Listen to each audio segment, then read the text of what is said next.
We are just 28 days away from this year's midterm elections, and Democrats are on a mission to gain control of Congress. The CBSNews.com commentary entitled "Blue Wave" is far from certain. It takes a look at the impending future of the Democratic Party. It warns that flipping the House and Senate might actually be more challenging than once previously thought. CBSN political contributor and Democratic strategist Lynda Tran wrote that article. She is also a founding partner of 270 Strategies, and she joins us now from Washington. Great to see you, Lynda. Great to see you, Meg. So in your article, you write, "The latest talk about a coming blue wave has me more worried than I care to admit. If I'm being honest, I'm terrified, and my fellow Democrats ought to be worried as well." Why do you feel that way, Lynda? Well, first off, if nothing else, Meg, I think 2016 taught us that nothing in the era of Donald Trump is a sure thing, even if you think it is.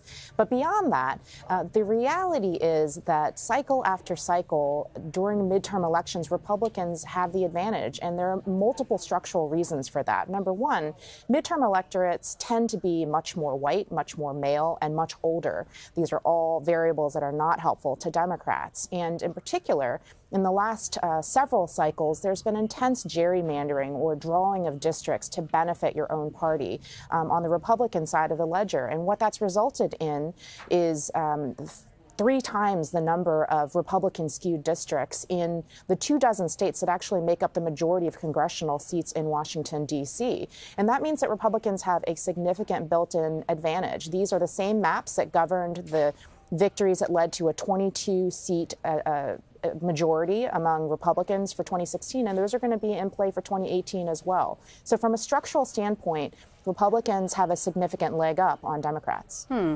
Later in your article, you say that some Democrats are growing complacent in light of this blue wave. Why is that? And I'm curious, are there specific races where you're seeing this happen?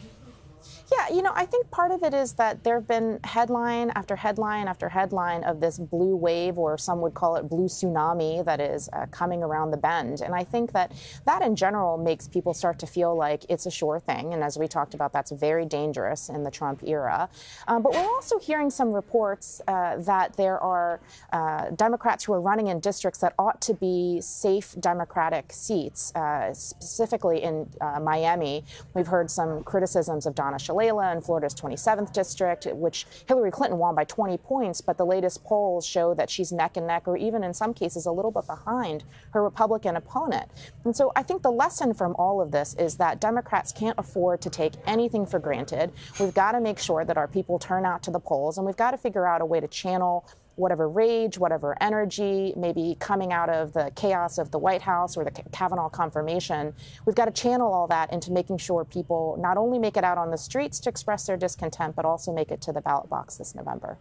Lynda, today marks Justice Brett Kavanaugh's first day in the Supreme Court. We've heard Republicans say the battle over his confirmation reignited its base. We heard Mitch McConnell say it gave them an adrenaline jolt.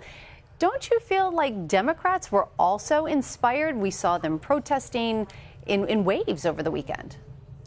Yeah, absolutely. I mean, we saw significant protests even in the final moments before Kavanaugh was sworn in. So there's definitely a lot of concern, and the latest CBS polling shows that unlike previous cycles, people are not only motivated by what's happening at the local level, but they're also motivated by national issues. And Kavanaugh and everything that you're seeing coming out of the Trump White House has got to be part of that mix. So there's something to be hopeful for, and there are certainly many districts, several dozen, that overall in terms of demographics ought to be favorable, or at least ought to put Democrats in striking distance. But it takes compelling candidates, it takes money, it takes strategy, and most of all, it takes focus. And we're still 4 weeks out, essentially, from Election Day, and that is an eternity in any political cycle, much less during a Trump political cycle.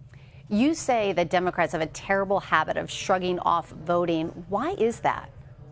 Well, there are a lot of historical reasons, historical challenges and obstacles, in particular in communities of color that have been disenfranchised generation after generation, which has led them to feel like their vote doesn't matter. And if you feel like your voice doesn't matter, there's not a whole lot of incentive to going to the polls. I'm talking about policies like voter ID, the increased purging of voter rolls over the years, and just a feeling that the people that are in elected office either don't reflect the communities that they're supposed to represent, or haven't put forth policies that ultimately benefit them. And so there's a general sense that voting doesn't really matter, and that doesn't make you want to get up on a Tuesday in November and make it out to the ballot box. Not to mention the divisive nature coming out of Washington, which has been a real turnoff for a lot of people.